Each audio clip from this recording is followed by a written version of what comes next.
Okay, welcome everybody to the delightful, can't even say my own podcast name, right? Podcast.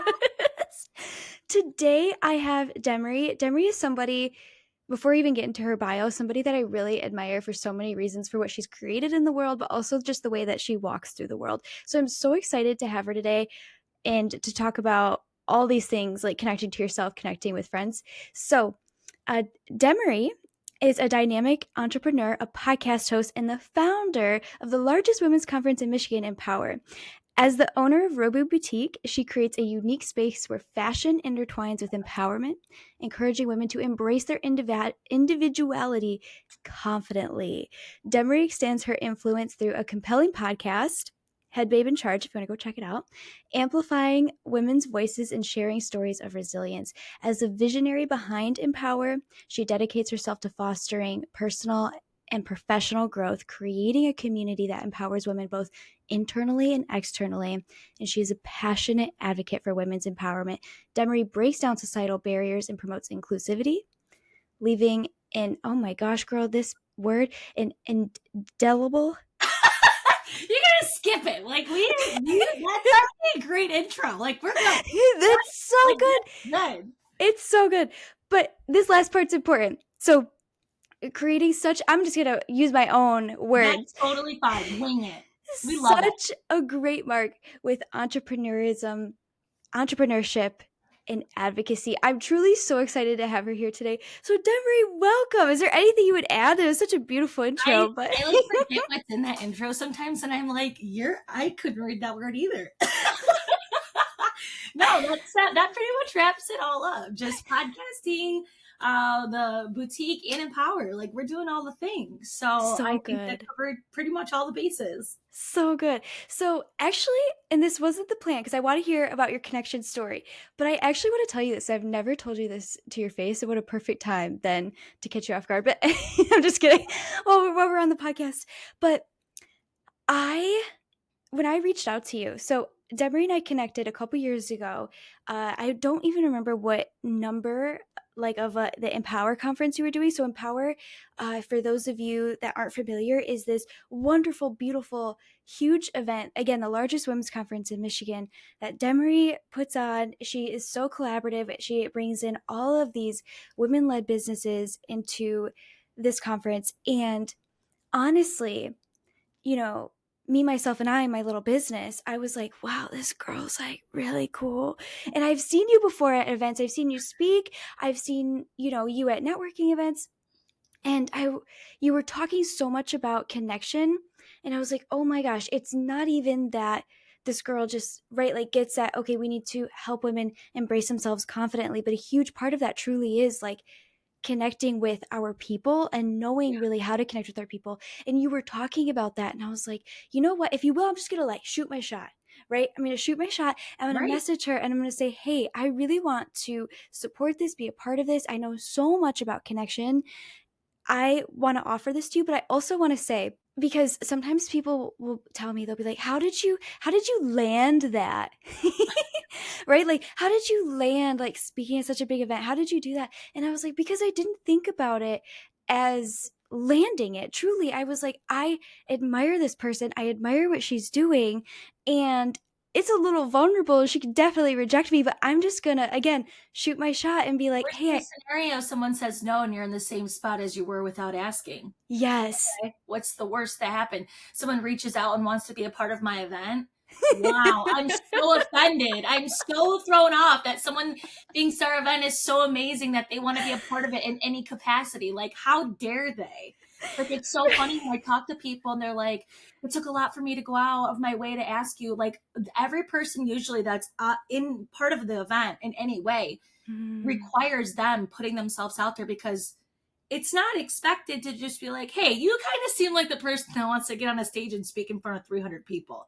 That's not like when you get ice cream from Dairy Queen. That is a huge difference, right? So 9 times out of 10, when people are shooting their shot, you've got to be vulnerable, because people can't expect that you want these opportunities, especially when they're uncomfortable ones.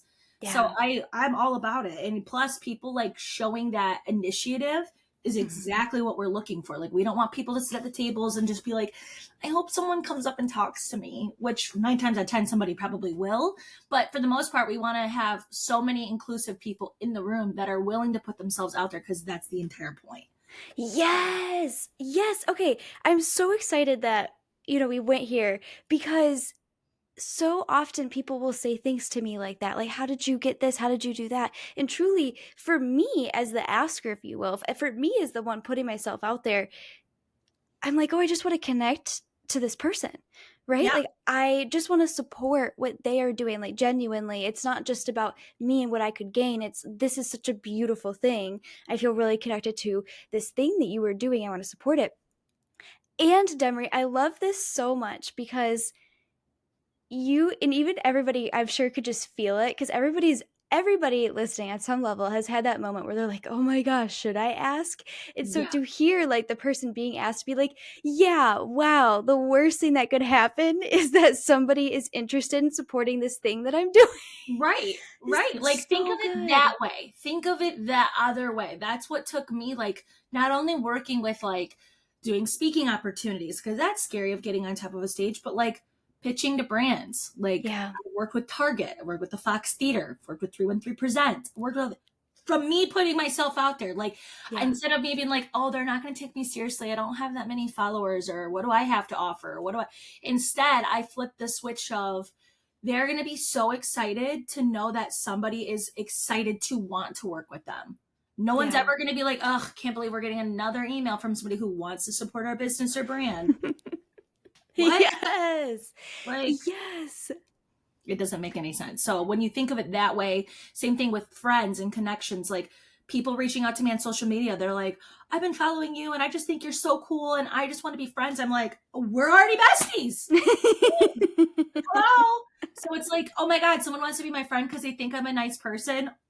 How am I going to find offense to that? How am I going yeah, to find offense to that? So think of it that way yeah, versus getting in your head like, oh, I don't want to ask because, like, what if I get rejected? Okay, then you're in the same spot that you were.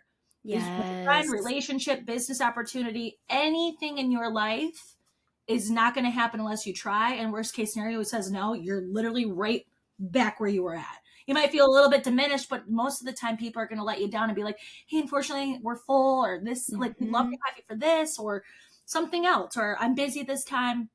You literally never know. So It's so true, and so much of our like truly in my personal journey as well with my business, even if it wasn't about right like connecting with each other, honestly so much of it is about my willingness to be rejected as well. So I love that you said that because I was telling a friend the other day, they were like, oh, you land all these opportunities or you do all of these things, and I was like, girl, like you should see my email inbox and like how I have a lovely assistant, shout out Hannah, who pitches all these people, and I'm like, go for the audacious ones, and I'm connecting with them on my own, right, on Instagram or anything, and we get rejected all the time.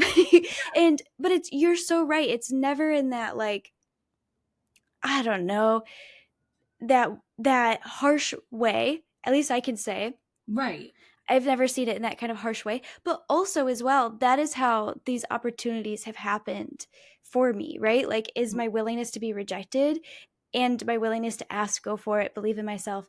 And okay, so we could probably have a whole other podcast about that, but I really wanted to have Demery on because Demery, and I know I've talked to you before in the past about my ideas on what really like being charismatic is, being a connective person is, being a magnetic person, right? Mhm.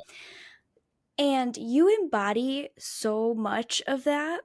And I just want to like hear more about your stories as to why. And I want people listening, especially those of you that are familiar with, the connection work that I put out there. I'm all about research and stuff.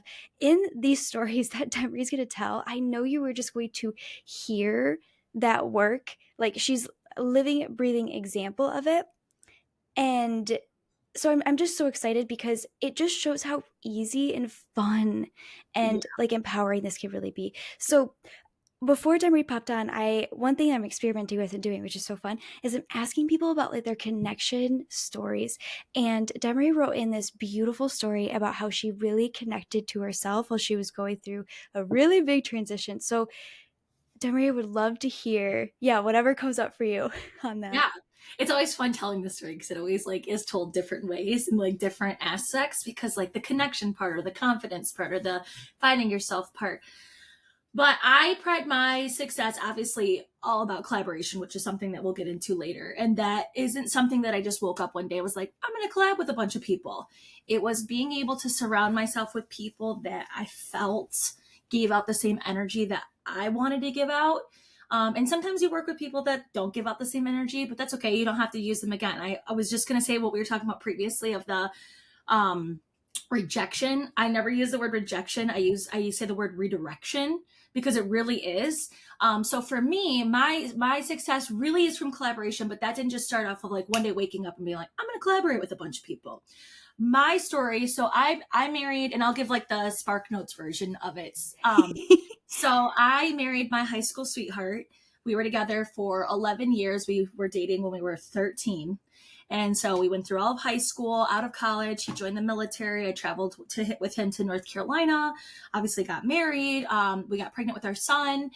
And I painted this picture of this picture perfect life my whole life, literally, like 13 and on. And I was miserable, like miserable. I was putting out in the world of this life that I wanted.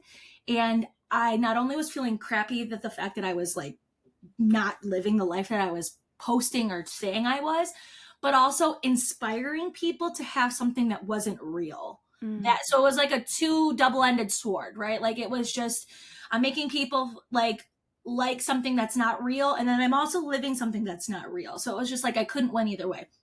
I constantly was told how unsuccessful I would be without him. I never felt beautiful. Like I was probably the most insecure person you could have ever met. So my whole relationship was like me trying to convince somebody of my worth.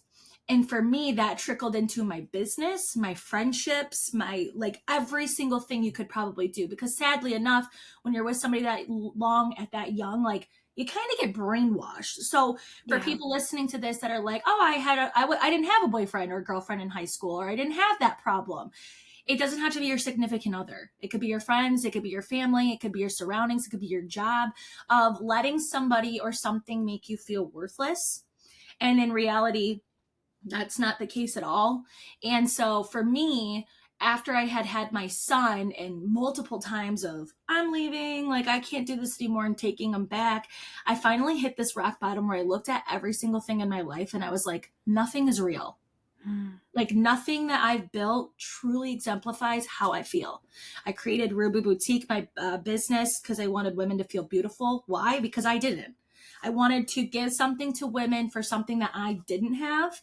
And I was exemplifying like, own your confidence, own this. Like I was talking the talk, but I wasn't walking the walk. And to me, that was worse than how I felt with my ex-husband, which is so ironic. Like it's not the cheating and the awful things he said to me.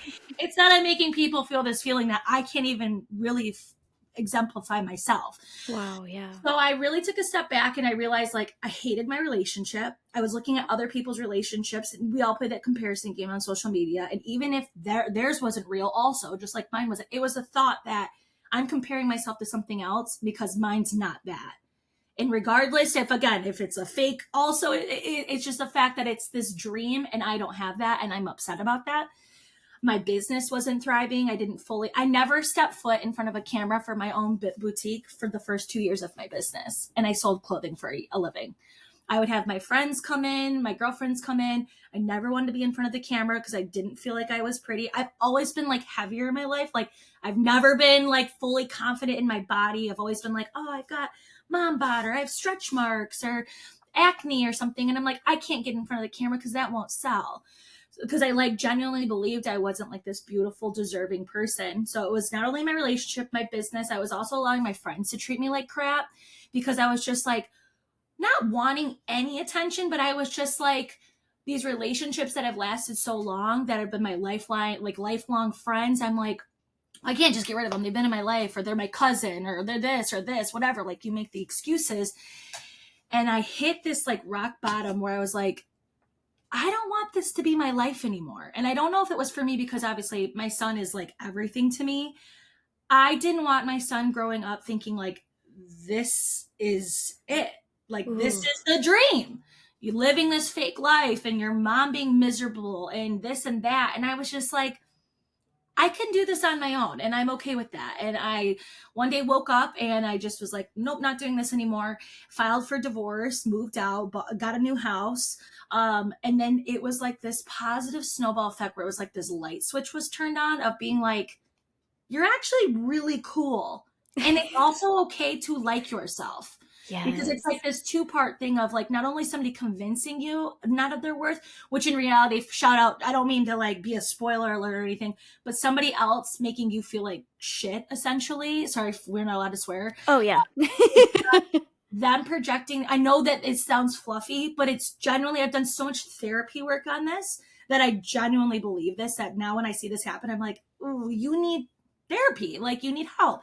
Yeah. And what it is it's people projecting their own insecurities onto you. I don't have that problem with people. Anytime I see somebody doing something that I admire, I no longer am like, oh, must be nice. I'm like, damn, that's awesome. It's Mm-hmm. really checking yourself and being like, okay, it's not a me them problem, it's a me problem. And Yeah. that's what I've learned of when people treat you like crap, it's their own problem.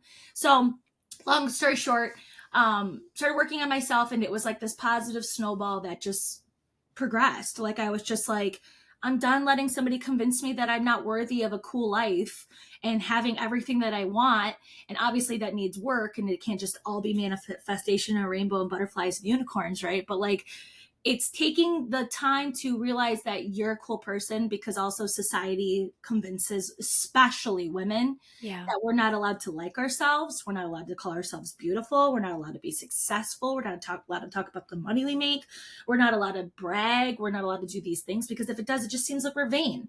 Mm-hmm. And for the longest time, it's like that's what it was like. But I'm just so glad that this generation is taking a turn of like the self love movement and like not only like the feminist movement, but just like allowing to celebrate yourself and understanding that just because you're celebrating yourself doesn't mean that there's not room for other people at the top for you. So for me, it was taking that unfortunate rock bottom that just literally like it was like a trampoline. I hit rock bottom and it just catapulted up.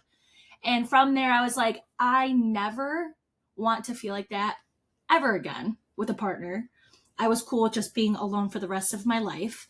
And I was like, I'm not allowing anybody to treat me like that, regardless if it's a romantic partner, my family, my friends, business acquaintances. Like, no offense, people are, this sounds so bad, but not disposable, but like, don't don't let people take your energy in return like you're going to lose yourself and that's not worth it. So I started being a little bit more confident, started getting in front of my camera more. People started connecting to me and my brand more. People were showing up at my store. Like, I've seen you on social media. I'd go places and they'd be like, oh, you own Ruba Boutique. And I'm like, yeah, like they had no idea.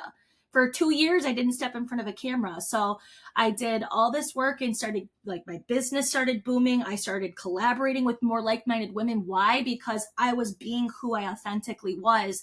And it was like this magnetism of like, the world, God, whatever you believe in, I don't know, whatever, of just like kind of rewarding you of like being like, wow, you're actually stepping into who you're supposed to be. So here's these opportunities. And I really truly think that like the energy you put out is the energy you receive.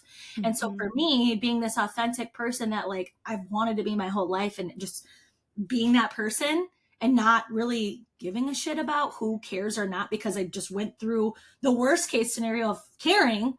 I'm like, what's the worst that could happen? I was already there, like the word rock bottom. And it's just been like a proven fact for me of like, look at all the amazing things that have happened.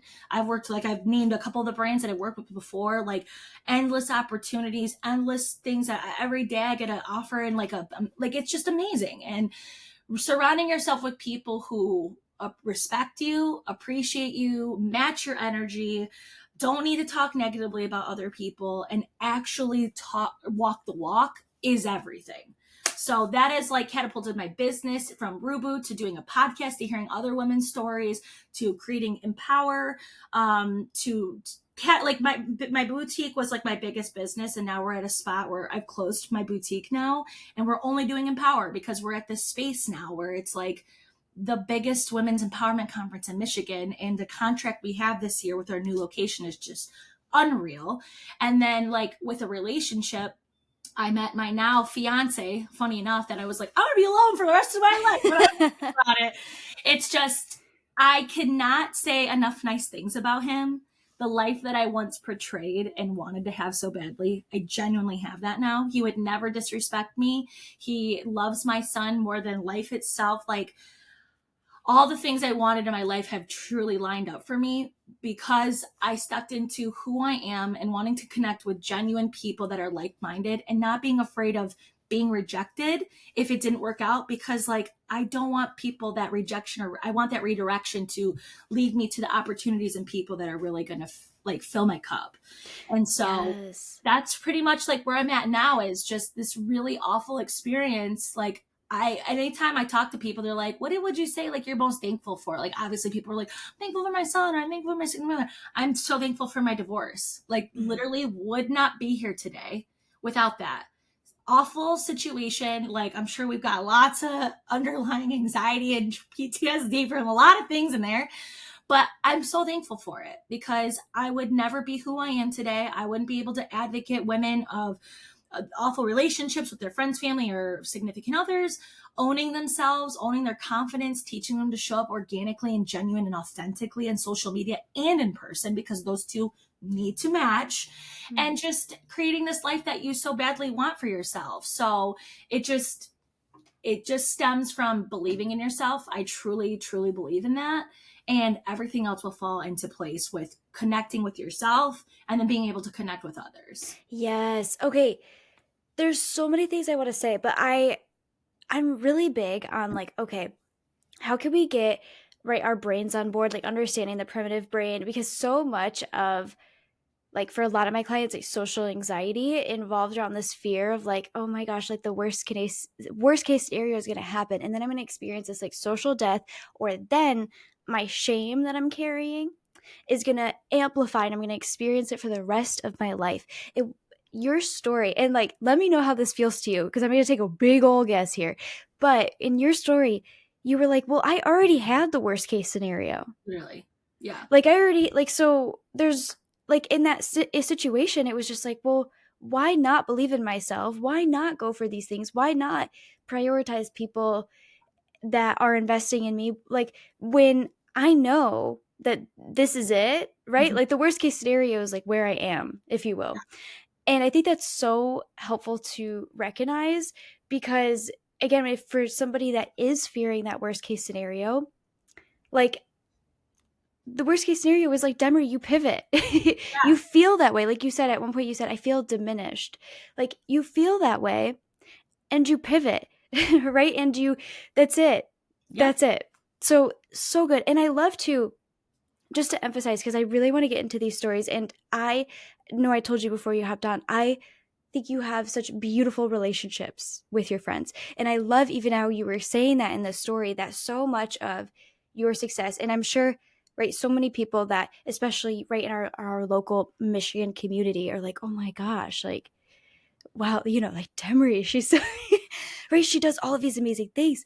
I think it's so helpful for them to hear as well, that you get to have the connection and the success, because so often we think that, women can't have it that all, especially that, but you have the connection and the success, but also that your connection and your success worked together. Yeah. Oh, my ability to be my authentic self, to show up into my boutique more, right? And to be the face of it and to connect with other people authentically.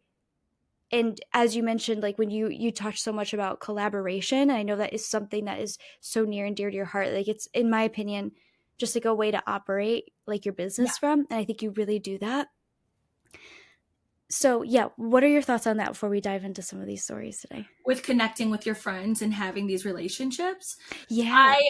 like you said, I am eternally grateful for the friendships that I have. Like my core group of girlfriends have been my best friends for 15 plus years. Like one of them is my cousin, and it's so funny when I say like she's my cousin, they really don't believe me. Like they think I'm just being like, oh, we're so close, she's like my sister. I'm like, no, literally her mom and my dad are brother and sister. Like we're literally cousins. And we text every single day. They are a part of every single thing that I do. And I think that girlfriends or friends in general are honestly, like, I love my significant other, and he is my biggest hype man. He really is. Like, he is my biggest supporter. Anytime I doubt myself, I think it's important to have obviously a supportive partner. But if you don't have a partner, you're like single girl life forever, whatever. It is so important to have such a good community of friends, or not even like if some people listeners are like, I don't have that core group of friends. Surrounding yourself with people who truly root you on, and they are out there. I'm right here. Message me. I'll be your hype girl. I don't care. It's just having that, like anything that happens positive in my life or negative, they are the first people that I contact, and they are my biggest supporters. Like I got this contract with Empower this year. They are the first people, besides obviously my significant other, because financially needed to talk that over, that I told. And they were like, oh my God, okay, so what day I need to take off work? One of them is going to be living in Colorado at the time. She booked her flight home for the day. Like, so supportive. And I think it's a matter of, again, authentically being who you are, not letting people walk all over you. And unfortunately, I had one extra friend that was a part of this group who is no longer a part of my like a couple of the girls in my group are still friends with her. I no longer am. And I think it's so taboo to just be like, let's not allow toxic friendships in our life anymore. And what happened is we all were core friends for the longest time, and she just continued to treat me like shit. And she treated everybody like shit. And unfortunately, I was the only one that was just like, I'm done all of us having our own private conversations separately, talking negatively about her. I'm going to take the action, and I'm just not hanging out anymore. Like, you guys can go to lunch. If she's coming, I'm not going to be the petty one that's like, I'm not coming, but just understand, I'm not going to surround myself with that kind of energy anymore. It's not fair to me. It's not fair to her for me to allow her to think it's okay to treat people Yes. like that. And I'm okay with cutting my losses, because right now, again, not that that's rock bottom for me. It's like, what's the worst that can happen? I'm not friends Mm-hmm. with her anymore, and I don't feel like shit anymore. Whoa, that's a bummer. Like, dang, gonna miss that. Like, it was just emotionally draining. Every time we're Mm-hmm. together, it was something negative or something to complain about, or her doing the same Groundhog Day experience and expecting different results and chasing guys and just wanting to go out and drink every single night. And I'm like, I don't want to do that anymore. Yeah. And instead of us just sitting here talking negatively about her, like, I'm just gonna choose to not be friends anymore. And that's okay. There's maybe Yeah. some dramatic episode where it's like, we're not friends anymore. I'm just like, unfortunately, our lines aren't lining anymore. And I just don't see how this friendship can progress. I feel like I'm not really adding anything to your friendship, and you're unfortunately taking away from mine. Yeah. So I stopped hanging out with them. And those girls that still do hang out there, they still continue to complain. And I'm like, I'm over here on Paradise Island. Like, I'm not giving a shit about anything. Why? Because I was authentically being myself. Like, nope, you don't get to treat me like that anymore. Nope, you don't get to tell me how to live my life. Nope. Like, unfortunately. Yeah. And my other friends understood, like, oh, well, if Demery's not going to allow that kind of behavior, then clearly I can't like treat her like that, or else she's not going to be friends with me. And you know what? You're right. That I won't. that Because who would want to be friends with somebody? If you walked up to somebody at an event for the first time and they were a bitch to you, you would go, wow, I really want to get drinks with that girl. You'd be like, never talking to her again. So why do we allow that 10 plus years into a relationship? Because of the time invested, and you're like, oh, but the memories outweigh. I don't care. It takes a lot for me to not be friends with somebody, but I've yeah. transitioned people that unfortunately don't compliment me, because I'm complimenting you. I know the energy I'm giving you. It's not like I'm being rude to you and it's just like this.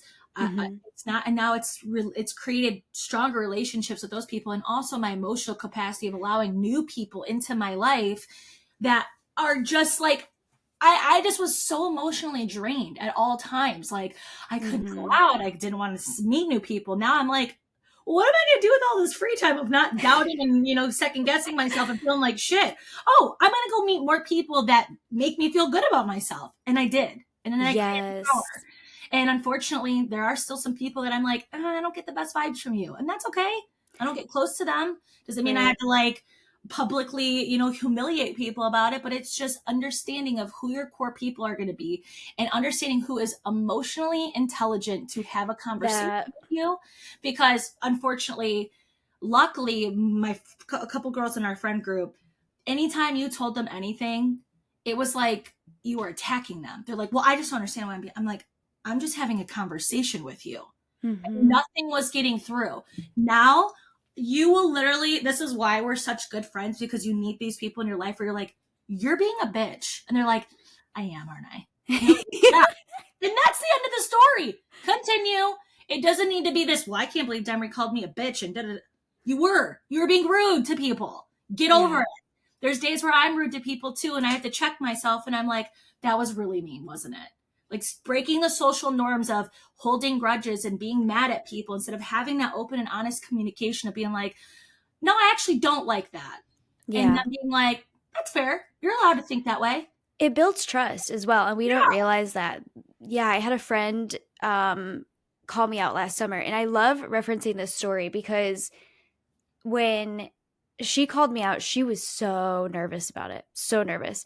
And it brought us so much closer because I was like, wow, thank you so much for being honest with me and for telling me how you felt. Right. And for, like saying, like, hey, this is bothering me because think about the opposite of if she didn't, right? Mm-hmm. And so often what we do know actually, which is so interesting based on like the things that you've said, and there's so many things that you said that I just want to emphasize to everybody, but one of them being that we our women female friendships are actually more fickle than men's. We're more emotionally deep, but Yeah. the relationships are more fragile. We are more likely to cut each other off. And so I want everybody listening to notice the balance in which Demery is talking about these situations, because she's like, okay, we can be honest and create even deeper trust and deeper relationships with each other because we're like, hey, that wasn't cool, or hey, you took it too far, whatever it may be.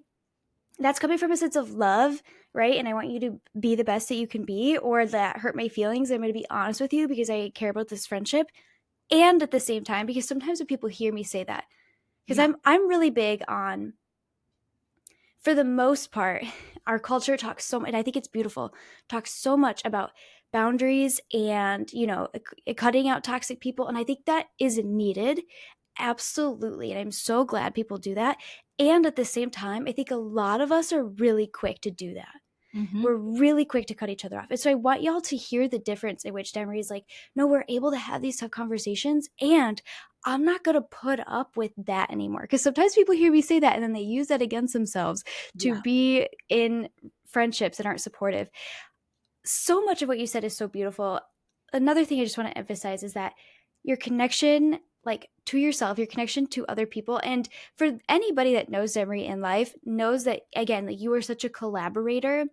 And it's so fun to like, especially being an Empower this year, being like, oh wow, like these are women that haven't just partnered with Demery for this event. These are like all of us have like our own unique relationship with you, Yeah. connection with you. And this is just another example, y'all, of it's an upward spiral. So I thought the theme today was going to be about like unsupportive friends, and it still kind of is, but I really think this is just about like you can have like success and like connection, right? Because so often too, especially in women, unfortunately, and what we know from like feminist theory and everything, not just theory but life, is that we are kind of placed in situations from the patriarchy where we feel like we are competing with each other. And Mm-hmm. so much of what you talked about today with collaboration and everything, it really reflects this theory that I love, or this idea that I love, called shine theory. It's by Anne Freeman. And she talks about how, we've been sold this idea that we need to compete, right? There can only be like there's limited space for us in places of power, so there can only be one of us and we kind of have to compete. You would not believe, by the way, how often, and if you are a client of mine or if you are in this situation, this is so normal because of this socialization that we have had, but you would not believe how often I am coaching women on their thoughts around other women because they don't trust them, they're afraid that they're catty, they're afraid that they're drama. So like, trust me, I'm seeing it like all of the freaking time. But Yeah. we have been sold this lie that we need to compete with each other or tear each other down or not trust each other or really not appreciate our femininity as well. And shine theory is like, hey, when you shine, I shine, right? Yeah. Like, I think we see that so much in your story as well, because like, and I know for like a fact, like when you shine at Empower, you also uplifted all of these other voices. And then when you gave them their space, it also had you shine brighter when they were shining, right? One of my favorite examples is that people talk about like Destiny's Child, Mm-hmm. and they're like, oh yeah, because Beyonce, if you will, shines so bright, it doesn't take away anything from Kelly Rowland, Yeah. right? It just has her shine brighter as well. So I think, it really, your story and everything, it just really amplifies that. And it just shows as well that once you keep going, like, I love that you said it was like a snowball, it's like a spiral. Once you keep going with, like, okay, this is who I am, my authenticity, my connections, whatever piece of it may be, it really does like continue to spiral and grow and become this like beautiful thing all on And the its own. reason it grows is because people, okay, so like I have a lot of girls or clients that are in corporate. Like, okay, so my three core girlfriends, my bridesmaids, none of them own a business. One is in HR for an automotive company at a factory where there's Jerry Springer shit that happens every single day. One is an RN. She's also in school to become a doctor. And the other one just had a baby. She's waitressing, living her best life. Gonna have another baby soon. She's living the mom life, just chilling in her hometown and happy with it. Not one of them owns a business. I own a Mm-hmm. business.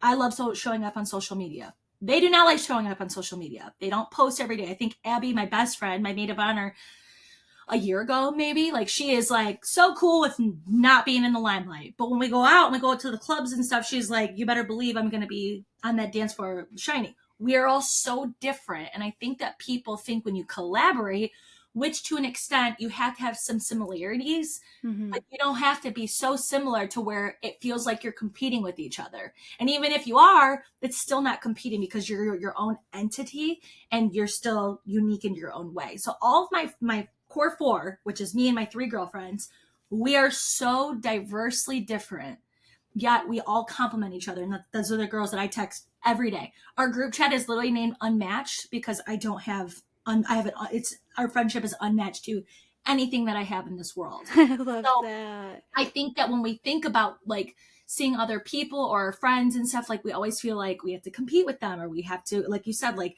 we have to, as women, we've been suppressed. So like now there's only these like so many, it's not the 1800s anymore. Like Mm. there's opportunity for so many women. While we're still struggling with a couple like men having more higher positions than us, it's a whole different conversation. Um, it's just, I think people are slowly like waking up out of this like hypnotism of like, oh wow, they're looking at Empower and being like, these girls are actually all celebrating each other, and look how much fun they had, and look how much Yeah. noise it made. Versus I'm over here where we're all competing each other, talking shit to each other in group chats, and we're just staying in this like stagnant like water loop. It's just like I would much Mm-hmm. rather be wearing pink and disco and having fun than being Yeah. underwater and feeling like I'm drowning every day. So I think I love the shine theory because it's so true. Like I have people that come, I'm not, this isn't the Demery show. I mean, I can get on stage and talk for 4 hours. No one's going to want to hear that. Like people are going to be like, hey, get this lady off. I want to hear my friend Jewel speak now. That's why I'm here. But then they get there and they hear Lily speak. And they're like, Mm-hmm. holy shit, Lily's amazing. Yeah. Like how many times have you been to a party or an event or something going for somebody? You go to a birthday party for a friend. You end up going and meeting someone new. You're like, oh my God, are we best Mm-hmm. friends? Like, I think I love you. Or you go to an event and you, or a concert, a music festival, you go for artists, and then you end up finding a new, one of my favorite bands is from me going to a concert and them opening and be like, who the fuck are these guys? Yeah. My new favorite. Same. So it's the same thing of, you don't always have to, you get what I'm saying? Like, I know it's kind of all over the place, but it's like the shine theory of you go for a certain thing, but like it can just make so many people catapult. And it Yeah. doesn't hold you back at all. If anything, it's like you're running and then you kind of see like, oh, they're slowing down, and you kind of slow your jog, and then they get with you, and then it's like you're having more fun celebrating the finish line versus fucking running the whole way there and then be like, well, now I'll wait for 2 hours for everyone to get here. This is gonna be boring. It's like going camping. You get to camp and you're sitting at camp by yourself. You're like, this would have been fun with 10 more people. You know what I mean? It's the same thing. Like, wow, I'm gonna get to the top and no one's allowed to be on here, and I'm just gonna like literally look down at all of you. Like, boring. That's stupid. Why would I want to do that? If the like people think the top is like this, but the top is literally like this. Yes. Yeah. And they think like, oh, I can only stand here, and everyone else needs to like hold on with their lives on this like ledge. But in reality, like, you can just do this, right? Just stand with you. Yeah. Like Jack and Titanic could have easily laid on the board with Rose, right? Like, come on, he could have, but he didn't, and that's why he didn't live. Yeah. Oh, let's do the math. Rose, move over. That's it. Yes, there is room for all of us at the damn door. There really is, though. I love it. There's room on the door. There's room on the door. I love it. Okay, so I could talk to you forever. I know I took up so much of your time, but I really want to get your take on some of these stories as well, because I'm excited. We've given so many stories, but one thing, and by the way, if I've never said this on the podcast, part of the reason why I'm doing this is because I know so much comes out that is just so juicy when we hear other people's stories and when we talk about stories, because it's your brain actually remembers it differently and like categorizes it differently when it's a story. So I am going to take this story. Oh my gosh, she's so long. Okay. I read these a little bit yesterday, but I tried not to read the whole thing because I wanted to both get genuine reactions. So and I'm just going to tell you, Demery, I don't know if I'll keep this part in the podcast, but I want to spend like 5 to 7 minutes-ish talking about this. Okay. Like each story. Okay. Because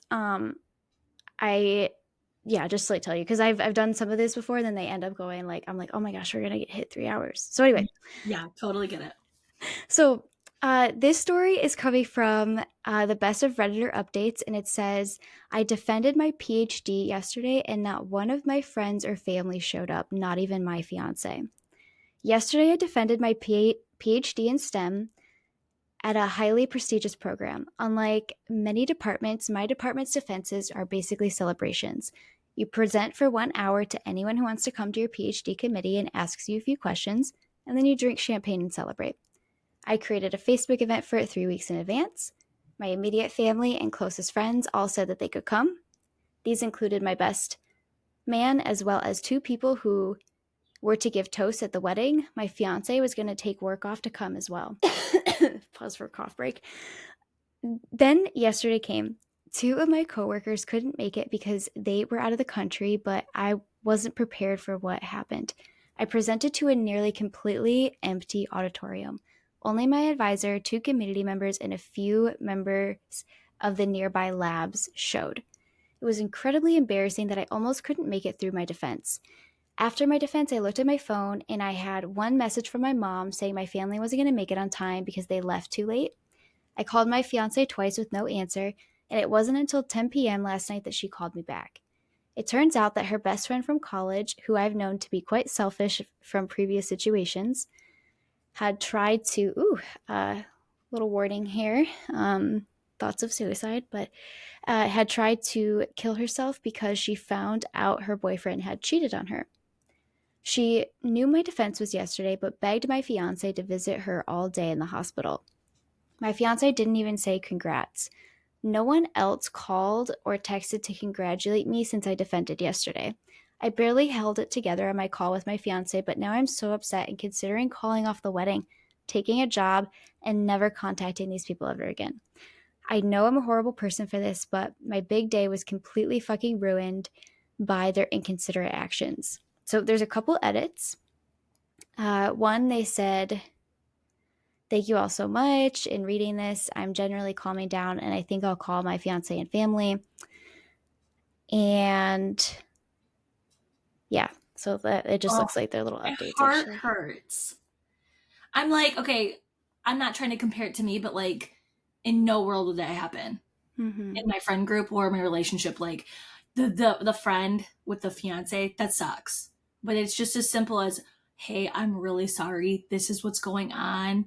I know that this is really important to you, but I need to be here right now. Can you please call me right after? Let me know how it goes. I can understand that, but like the communication there, I don't think in any world Evan would miss something that important to me.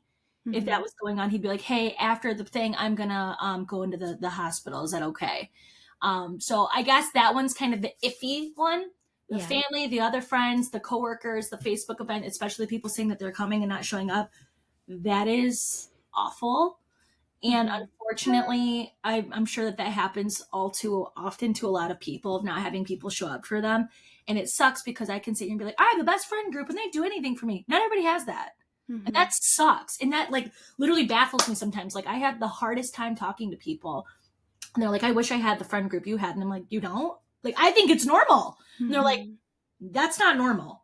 And I'm like, Mm-hmm. oh, okay. So it sucked for me to be able to sit here and be like, that would never happen for me. But for some people, it does. And that's so sad. I think, number one, they have to prioritize like, how often are these people showing up for them and not showing up for them?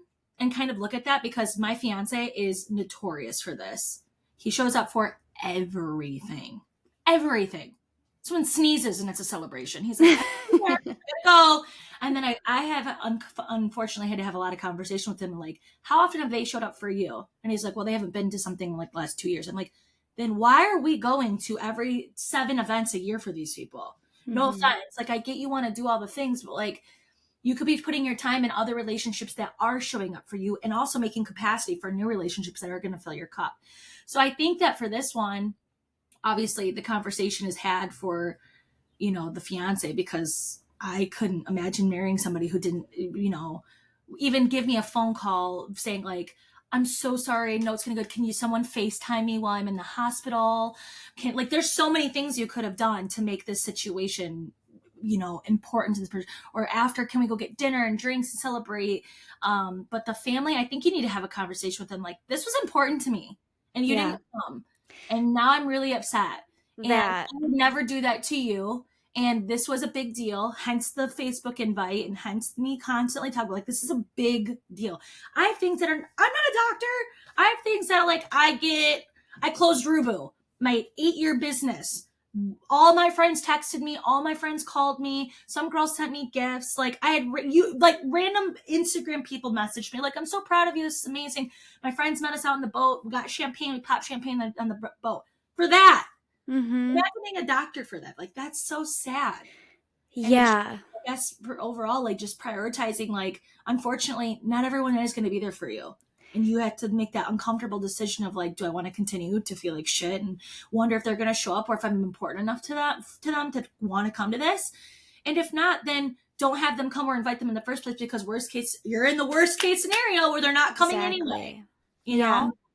That Um, I think this definitely deserves like communication with like these people, especially it's very interesting to me that almost everybody treated it like including their family yeah. and their fiance like it wasn't that big of a deal. So it makes me wonder, did you like, I know you made a Facebook event, but did were you presenting this as like a casual thing? Because it also seems, and I'm this is totally me gonna make me stereotype as well, and for better or for worse, but this person sounds like they are a man, and sometimes like even like my partner Aaron is so emotionally attuned and so expressive and just animated, and even then I'm like, Aaron, is that a big deal to you? Like, even then, right? So I wonder if he, I'm gonna guess, was downplaying some of this in some kind of way or like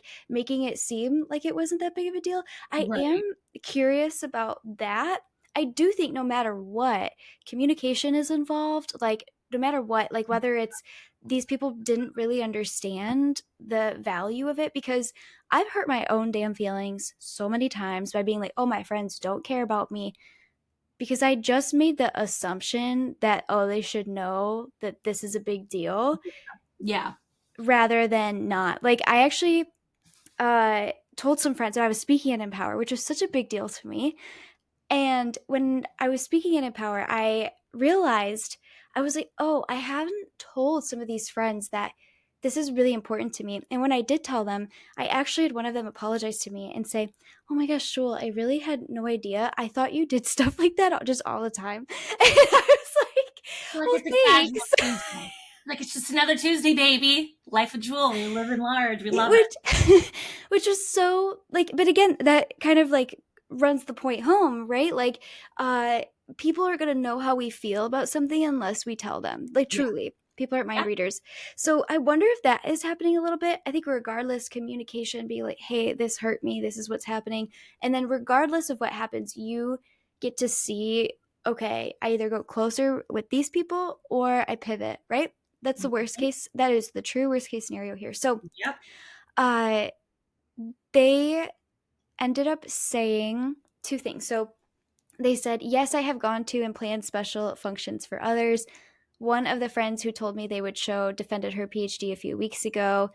And of course, I showed up to her defense. I also helped plan the happy hour afterwards. So while I understand Mhm. why people think I'm expecting something while giving nothing to others, I just don't believe that's the case here. They also said, of course, my friends and family are obligated to show. Had they said they couldn't come to due to work, etc., I wouldn't be as upset. Had they ignored me, I probably just would have interpreted that as can't come, which Yeah. is interesting. But my Right. close Don't say you're friends, coming and then don't show up. That's a difference. Like you're saying, I will be there. yeah, No world would I be like, I'll be there, see you there, and then just not show up or give any explanation as to why I'm not there. yeah, yep. Yeah, that's exactly what they say next. It's like, but my closest friends made a point that they would be there and then didn't show, and that's what got me upset. Yeah. So Cool. I, but I also think that's really interesting because if people were like, "Oh, I know this is important to you," there was a story I heard, and I don't know where I heard it. I don't know if it was TV. I don't know if it was a podcast. I don't know where I heard this story, but this story, what again, this is why we do stories, because they really stick with us. But I heard this story about this girl who was like, "Oh, I'm gonna plan like a boat day. I'm gonna rent a boat and have all my friends come." And then she said, like, the night before and then the day of, like, people started canceling. And that is very common. And partially, right? Sometimes with people, it's social anxiety, but a lot of times as well, like, we make plans or decide that we're going to do something, and then our primitive brain, which only cares about saving energy, avoiding pain, and seeking pleasure, is like, oh, it's going to be easier to like sit and watch Friends rather than go hang out with my friends, right? So Yeah. that is normal. That's something that we all need to be aware of. However, this person was like, every single person ended up canceling on this like boat day that I was so excited about.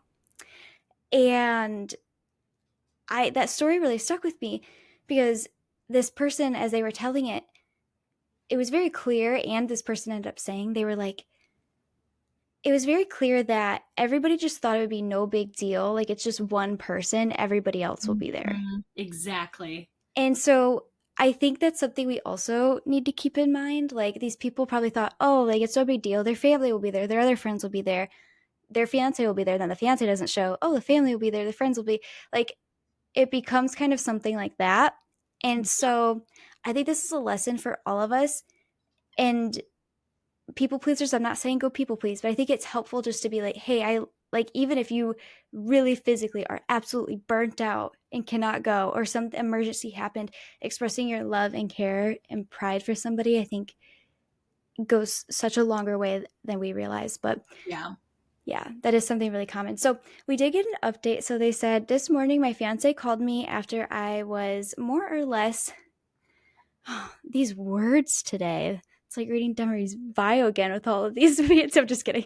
But Read my bio as soon as I get off this call. no, I love it. Okay, so um this morning my fiance called me after I was more or less, I'm thinking what they're being is like not communicating all of yesterday. Because I had calmed down, we were able to have a rational discussion. It turns out there was a lot to the story that I was unaware of. First things first, my fiance and I are just fine. She began the conversation with an apology, and she explained that she was in shock on Friday about her friend. She immediately realized after our call that she had completely ignored my defense all day, and she knows me well and knew how upset and angry I was, and she thought I had every right to be angry, but gave me a day to chill out. My fiance is now extremely pissed at her friend. Previously, I implied that her friend was extremely selfish, not only due to previous actions, but because she called my fiance and begged her to visit all day, even though she knew my defense was that day.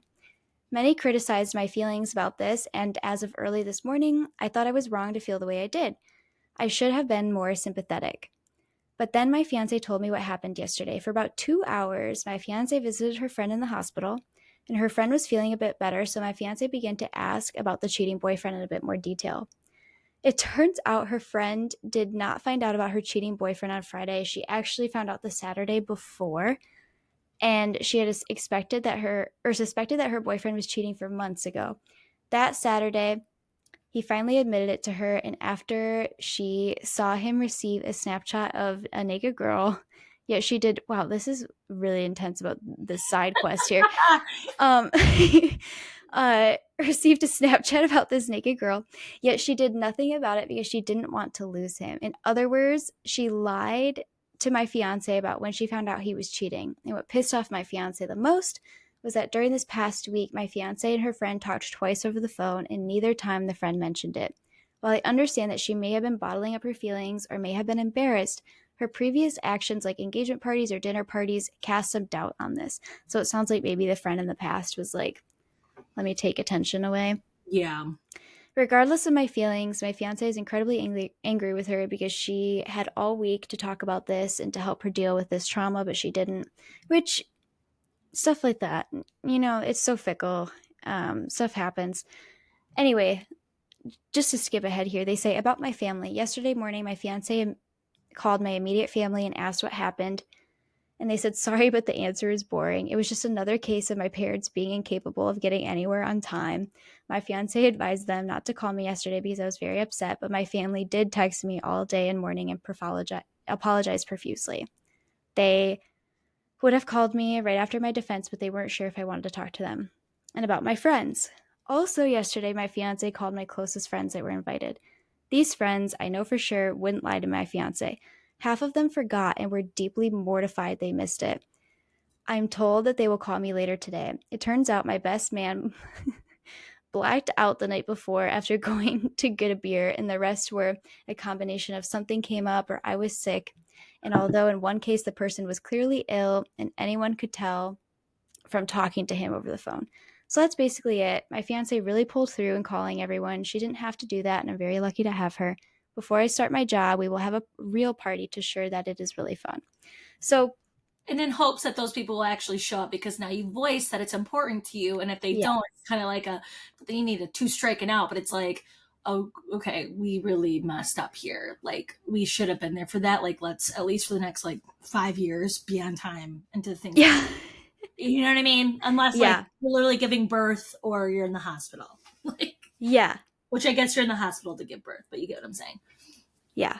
No, I absolutely agree. Absolutely agree. Okay, so some couple other stories. Do you have time for a couple other stories? Yeah. Okay. Um, I there was one I really want to make sure that we read because I was like, girl, what? You could just tell that this is like the example of like what we've been talking about today. Well, the opposite of what we've been talking about today. So, okay, before we read into that one, we're gonna do this one. Doesn't matter, whatever. So this one's coming from the best of Redditor updates, and am I the asshole for telling my pregnant friend that her kid was going to get bullied for the name she plans on using? One of my friends found out she was pregnant a few months ago, and she's really excited to be a mother. I'm happy for her, and I think she'd make a good mom, but there's one problem. She wants her baby's name to be unique and special, but the way she's going about it is terrible. What I mean is, the name she plans on using is god awful. If it's a boy, she's going to name him Danger, and it's spelled Daynger, and it says yes, spelled like that. And if it's a girl, she's going to name her Tinkerbell, like spelled like Tinkerbell. And then they said, I wish I was joking. I asked her if she was 100% sure, and she suggested that if she was dead set on those names, to make them. Oh, and I suggested, wow. Okay. I wish I was joking. I asked her if she was 100% sure and suggested that if she was dead set on those names to make them the kid's middle name. When she asked why, I flat out told her that her child would get bullied if she named them that. I know how shitty kids can be because I got bullied for my name and I changed it when I was 19. She got really upset and told me I was being unsupportive and being a shitty friend. She's been ignoring my texts ever since, and it's been more than a week, and I'm starting to feel guilty over what I said. So, am I the asshole? So we just did so not only is Empower an or a yearly event, we have an online community too. And every day we do journal prompts. And today's journal prompt was actually literally what this is about. And No way. I think actually, just kidding, it was Tuesday's, yesterday's journal prompt, but I did it today as my journal. And it was, are you truthful with your opinion with others? Yes or no, and why? And so I put, I wish I could say yes, but I'm not always, because sometimes you can see how passionate certain people are about certain things and you know that they've already had their minds made up. All that's going to do is push you away. However, I said I am 99% truthful with my opinion, meaning I'll give you my honest opinion first. Like, for example, a girlfriend that's got a crappy relationship or a girl with a bad child's name.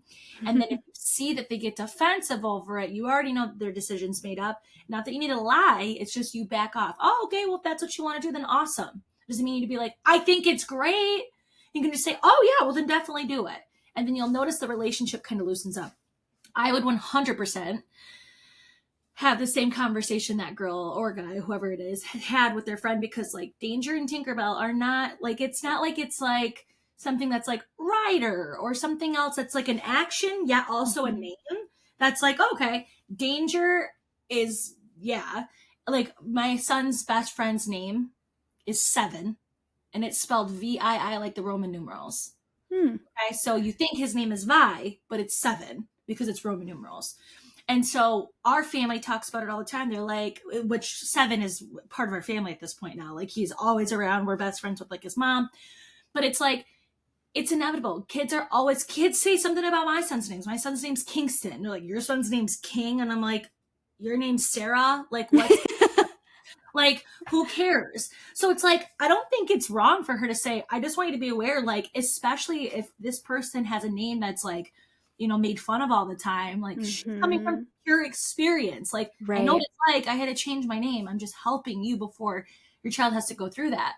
So I don't think that it's bad that she's giving an opinion based off of something they personally have went through.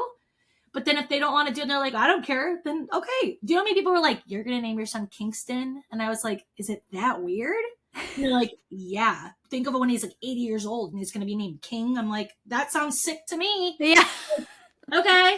And then that's the end of it. Like, I never was like, I can't believe somebody is thrown off that I want to name my son that. Like, I knew people would be like, Kingston? You know Yeah. what I mean? I knew that going into it. So it sounds like the friend who's naming the baby is either just being not, and I guess I can't say this because we're women, but like she's being a little hormonal and like upset because like she likes something that somebody else doesn't. But again, I don't think it's wrong that the friend was voicing their opinion of something that they personally have been through, especially with a name that is like Tinkerbell and Danger. Okay, Yeah. those are different. Like, you know, they're different. Like, that's not a not normal name. You're not naming your child Michael. Like, it's not a normal name. So, but I just think that it's not something to ignore your friend. I think it could have been a laughing manner. Like, again, I had people that were like Kingston. I was like, yeah, I really like it. And they're like, really? And I'm like, yeah, I like King and this, that, and the other. And they're like, well, what are you going to do when he's older? I wasn't like, fuck you, and like stormed out of the house. I was like, his name's going to be Kingston when he's 80. What, is it going to change? Yeah. No, unless he changes it. Yeah. But I wasn't like so insensitive that I just like couldn't have the open and honest communication, or like been like, I don't care what you think. Like, it's Kingston. I'm not asking you. You know what I mean? We had Right. that conversation. I think it just sounds like she was just very much like, nope, done. I don't want to have a conversation. Walls up. Not open to communicate about it, which is a little unfair, Yeah. especially depending on how the deliverance was. Like, unless she was like, I think you're really stupid that you're going to name your kid Tinkerbell and Danger. Like, that's a dumb name. That makes you dumb. Right. That's rude. Right. Like, the deliverance depends on how that, but like, I'm going to assume it wasn't that bad based off of somebody who's previously been through something very similar. Right. And if they said exactly what they put here, like, um, I flat out told her the kid would get bullied for that. And I know because of my past experience. Like, that's completely different than, like, that's dumb, you're dumb, everything's dumb, which I do think, again, kind of going back to what we talked about earlier, I think a lot of us need to be more vocal. And I think empathy is like huge. Not everybody can like have confrontation and do things like that. But I think connective communication, which we're having an episode come out about that soon, so stay tuned. But Ooh, connective communication is really helpful, but truly when we're being honest like this, it builds trust. It yeah, really does. We just got to accept that, and we got to not make it mean that this person is like thinking horrible things about us or something. 100%. So definitely. So the update here is we had a conversation over a call. I decided to tell her about my experience. Oh, so they didn't even know. Getting bullied for years because of my name.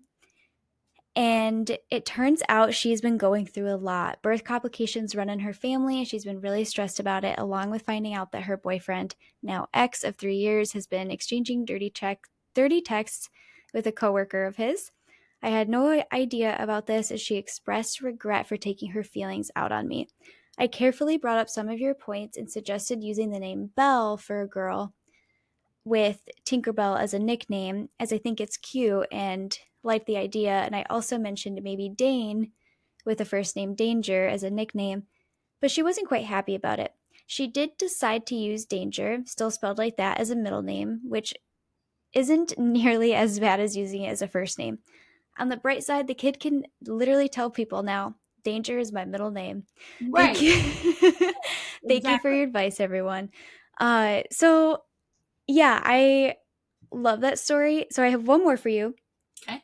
but I just love so much of what we talked about today about honesty. I love how these stories are really like referencing a lot of what we talked about. So this one is a longer one. So I'm going to get my vocal pipes ready, but I was really excited to read this one to you because I think it really goes with a lot of things that we talked about today. So this one is called Should I Cut Off My Friend for Not Inviting Me to Her Wedding? I, 26 female, met one of my closest friends, let's call her Kat, 24 female, during my sophomore year of college in the fall of 2018. Anyway, we immediately hit it off. We were like sisters. We had a lot of similar interests, and we both agreed that it felt like the universe had planned for us to meet. We traveled together, tried new things, told all of our secrets, etc. I had never had a friend as close as her before, and I felt so lucky. We ended up being roommates, but she left a couple months into the school year due to depression. During this time, I always supported her and we kept in contact. We see each other every few months and it was good. Fast forward to 2021. I got married and she was one of my bridesmaids. I only had four, including my sisters and one childhood friend. She planned my bachelorette party and gave a very thoughtful wedding gift. Kat actually gave my wedding speech, and it was great. My younger sisters were technically my maids of honor, but Kat stepped up to the role because my sisters were too young to be able to actually do anything. I talked to her about it and thanked her. The following year, we ended up moving to the same city and are only 25 minutes away. Cough break. I don't know what's happening to me. These allergies are kicking my ass. But the following year, okay, yeah. So I have visited her a few times and had her come to my summer parties, but honestly, we haven't seen each other in person in a very long time. Kat and I are very similar. We both have been with our high school sweethearts for 10 years who went to the same school. We're the oldest of three. We have similar traumas, etc. Well, at the end of 2022, my husband and I bought a house, and this is when things got weird. It was a cookie cutter house, not exactly what we wanted, but definitely a huge accomplishment for us at 24 years old. Kat was very critical, and yet her and her partner still pay more for a smaller house than ours, so I think she resents me for that. I never said anything about it, but she'd make comments like, that's not what I want, and I hate fake plants when I have fake plants in my house, etc.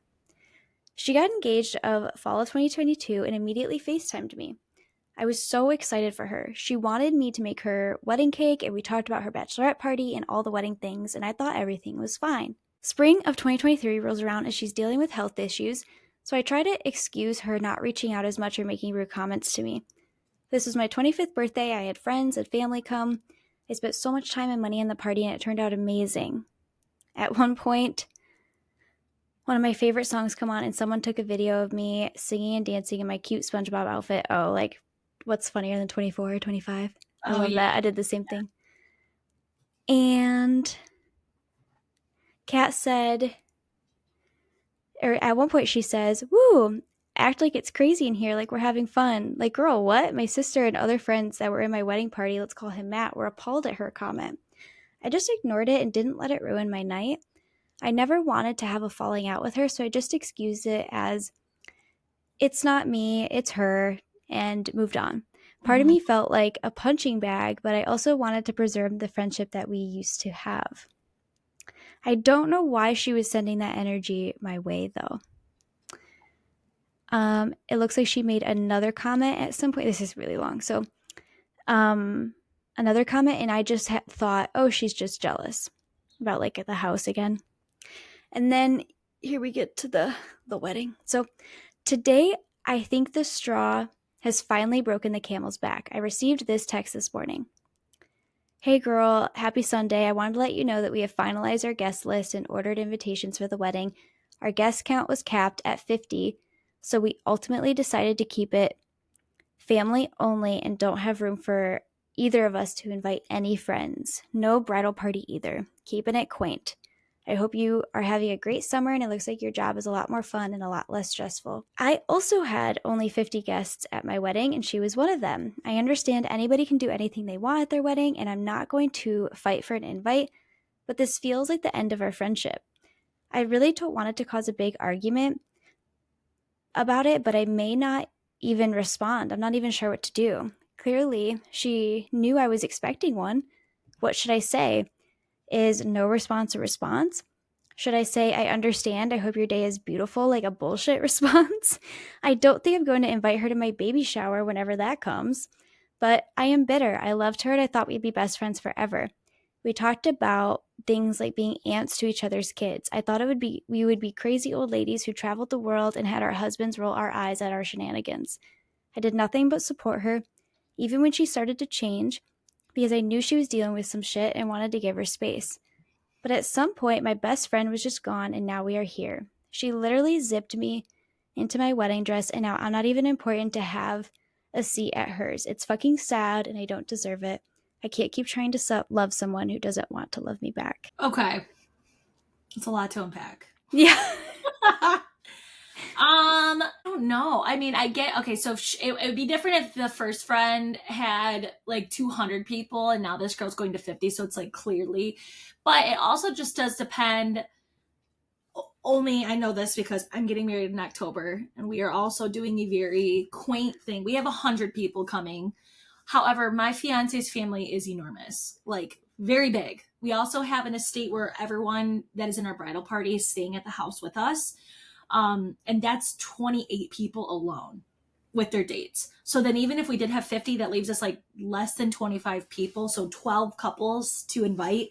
And that's really limited, right? Yeah. So it just depends on this friend's family. Like just because you had 50, you might only have like your mom and dad in a shitty relationship with like your aunts and uncles and they're not coming, but you invited friends. Whereas this person might have 10 sisters and like that's 20 people right there. You know what I mean? So I guess it just depends on that because I have been to a wedding where it's 50 people and it's literally their entire immediate family and Mm-hmm. maybe four friends, like literally four friends.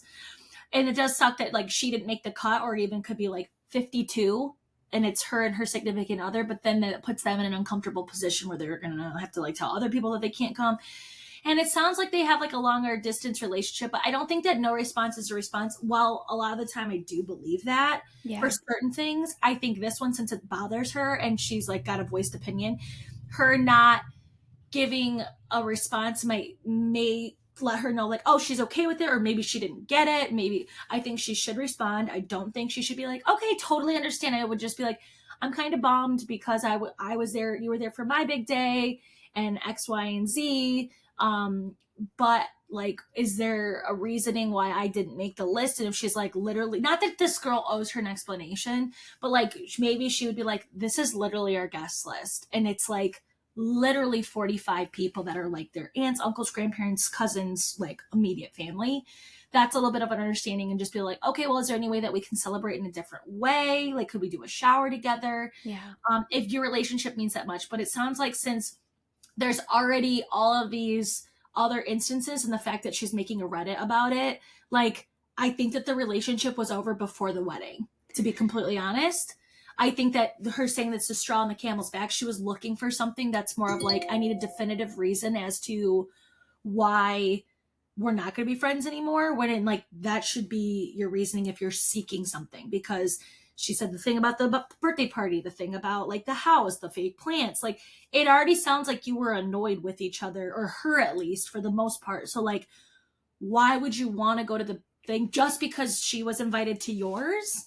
Like, Yeah. I had girls that were in my bridal party of my wedding that I don't even talk to anymore. Like, my maid of honor for my first wedding, which is so weird because my group of friends is so close. I haven't talked to her in 2 years. Like, we don't communicate at all. She's literally Mhm. met my son once. My son's 7. And it's just like, okay, I'm not upset about it. Like, I just kind of realized, like, unfortunately, people change, and that's okay. And I'm not expecting to be invited or her maid of honor because she was mine. Like, we have no Yeah. relationship, and it's not the same as it was a year ago, 6 months ago, 2 years ago, 10 years ago. Like, it's not going to be the same. So I Right. think that this is unfortunate. Like, I think that this is luckily helping her wake up and realizing, like, our friendship's over. But I think the Mhm. friendship was over before the wedding invite, to be completely honest. And Yeah, she needed something to say, like, well, this is why we're not friends. It's like, no, you've been feeling this way for quite some time now. Does that make sense? absolutely. And I think as well we need to stop like deciding that the success of a friendship or any relationship is like in its longevity of being the exact same and like we're the exact same closeness. Yeah. Life is fluid. That's a beautiful thing about friendship is that, I have people that are my priority and, at some point maybe they aren't as much my priority. They're just like good friends. And then that's the beauty about friendship is sometimes those people can become a priority again. The Yeah. fluidity of it all. And so, but I do think this typically happens. Like we get really attached to a relationship being some kind of way when we have a lot of connection gaps. And this person mentions in one of the comments that she felt like she didn't have a lot of friends. She says, edit to add, I'm literally her only friend outside of her fiance and her mom. She doesn't have anybody close to her. And we kind of bonded over that. So yeah, I do think that is really interesting because typically we can get really attached to a friendship being a certain type of way when we don't feel connected or meaningfully fulfilled in other areas of our lives. I also think as well, like you said, the friendship has shifted, it's changed, and it doesn't have to fully mean that the friendship's over, but the friendship in which that she knew it the way it was Or puts is pressure on the shifted. fact that it needs to be a certain expectation. Yeah. Like, oh my God, and I was there for them. And I'm all about, like, I used to think, like, I'm going to give the energy that people give me. And then I was like, I'm going to give 100% energy no matter what. And I'm Yeah. just going to keep note of who also is doing that, which is kind of the Yeah. energy you're giving back. But it's like, I'm not going to just match their energy. I'm not going to give you 25% because you're giving me 25%. I'm going to give 100. And if you're not giving 100 or even 10, I'm going to make a mental note of that. And I'm going to give my 100% energy to people that Yeah. at least give me something. Yeah, like I'm And gonna prioritize others that are like that's it. That's all it has to be. It doesn't have to yep. be anything else. And let me tell you too, like I used to be obsessed with my friends treating me the way I wanted them to. I've had the same group of friends forever. When I did this work and created and not just work on like my social anxiety, my confidence, if you will, like feeling so charismatic. I can't even say the fucking word. But uh, not even just that, but when I created the meaningful friendships that I have and like deliberately sought them out, it made my other group of friends so much more fulfilling as Yeah. well. Like it really did. So I do think there's some of that happening here, but I think as well, one thing that you said that I loved that you gave such an example of because I'm just always trying to articulate this to people. You mentioned how you were honest with your people and you want them to be honest with you and that is like encouraged in your friend group like dynamic And this person has, for it sounds like for years now, and now they're in this situation, been like, oh, you're making rude comments, you're acting like you're jealous of me, and you're like not being honest with them. Yeah, And they're not now the saying anything to them about it. Like in this way, they're just allowing. Perfect example, and I'll keep it short because I know you want to wrap up. oh no, you're My good. best friend and I, Abby, she's again one of the four core that's in my group. We're both getting married this year. Her wedding is August 17th, and mine is October 5th. We are each other's maids of honors. And at first, we were like, oh my God, this is going to be so much fun. We're each other's maids of honor. And everybody else I talked to was like, that's going to be a nightmare. And I was like, why would that be a nightmare? I plan events for a living. Like, this is going to be great. I'm going to love it. She's my best friend. Like, we're so. But I noticed the minute I had gotten engaged, which she had came up north for the engagement, she knew about it. It was like a light switch went off. Like, in my head, I'm like, oh my God, she's upset that I'm also getting engaged and the limelight's not on her. X, Y. I was making up all these scenarios in my head. I had talked about it with my significant other. I'm like, it's very strange. Like, we are best friends. We tell each other everything. We are the first people that are like, that outfit looks bad, or you're being a bitch, or we are over it in 2 seconds. Like, literally over it. So all this was happening, and I was like, oh my God, like I had planned her an like I got her cake for her engagement party and helped her family plan stuff and helped her do, um, I planned a day at my house where I made like chili and we planned wedding stuff, like her back, like it went above and beyond for all these things. And when I got engaged, I like nothing. And not that I was expecting it, but I was just like, I didn't even get a text like, when do you want to go dress shopping or anything. And I was in my head over and over, and I let this shit eat me alive. Like, I'd be at home and I'd be like, I don't even want to hang out with her. I don't want to see her. I don't want to answer her Yeah. phone calls. Like, I feel awkward anytime I text her because I'm not going to be like, everything's great. Finally, I lost it. I was like, she's like, hey, I miss you. Like, why haven't we hung out? And I was like, maybe because you're not happy for me at all. And she was like, what? And she's like, I'm calling you right now. So she called me. We had an hour and a half conversation about everything I felt for like 2 months that had been going on. I was like, I've done this for you. I'm doing this. I was like, and I'm not just saying this of like, I've done all of this. I'm like, but it's like, it's not reciprocated at all. It's starting to make me feel like you don't want to be a part of this and you're not happy for me. And it feels like a competition now. And I don't like it. And it's making me not excited about wedding planning. And I'm not looking forward. I don't even want to post about things because it makes me feel like you're going to be like, oh, she's trying to. And she's like, Demery, that's not it at all. She's like, I'm so happy for you. She's like, I'm just overwhelmed because she had just got a new job. There was all these other things that were going on that I had no idea about. And that she was like it was definitely not. She's like, it's 100% not it. She's like, I had no idea you felt this way. I'm so sorry I made you feel this way. She's like, I'm so excited for you. I love Evan. You deserve this more than any person I know. And it was over. Instead, I could have went our entire experience. Like, it's been nothing. We have a Native Honor Day planned. Like, we're all hyping it. Like, it's night and day. Yeah. And it's like, I could have not had that conversation because it's uncomfortable. And I'm like, oh, well, Abby's like, making snide comments and this and that. And I'm like thinking about it one way, but in her head, she's living in a different fantasy thinking everything's great. So instead, I had that uncomfortable conversation, which sounds like this girl did not have.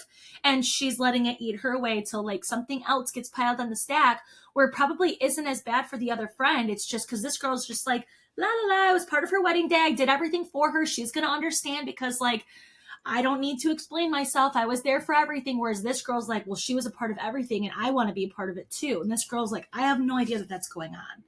So I think the conversation is fairly like, it's kind of, I don't mean to like blame the girl, but it's kind of her fault also for like letting it go this long and then being like, why is it like this? Yeah. Because you allowed it to go that way. Yeah. And so, like, don't say anything, whether that is this girl's technically not really being disrespectful.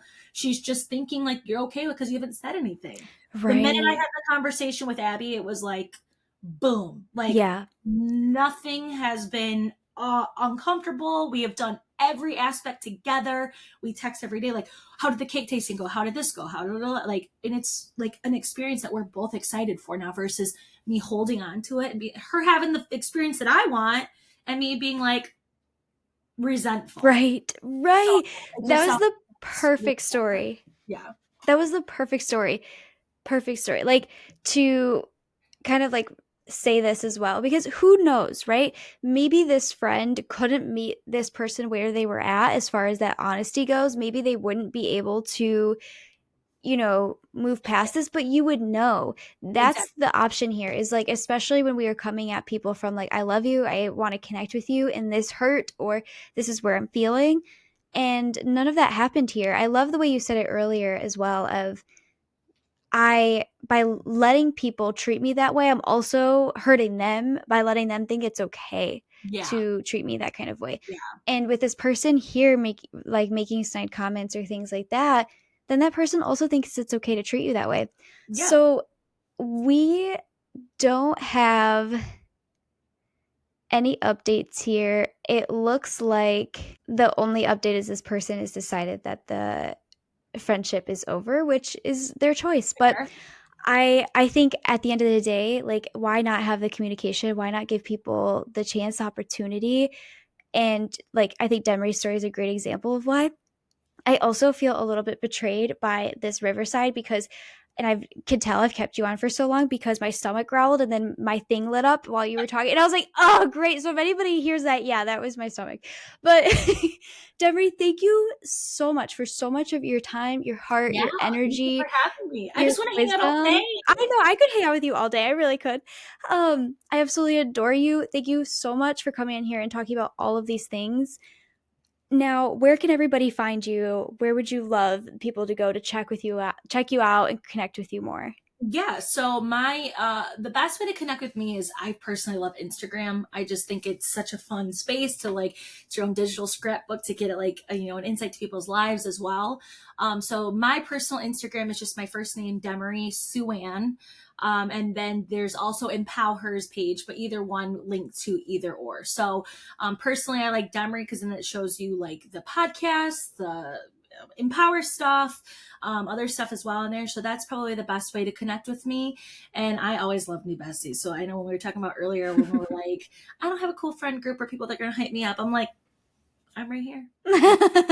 So I love people reaching out, hearing messages about them listening to podcasts that I'm on, or my podcast, or certain things that inspired them, or just saying like, "Hey, I just want to connect. Think you're cool. Thanks. Bye." I'm like, "Yay, sweet. We're best friends now." So that's probably the best way to connect with me. I love that. So yes, everybody, go let Demery know. Go let me know.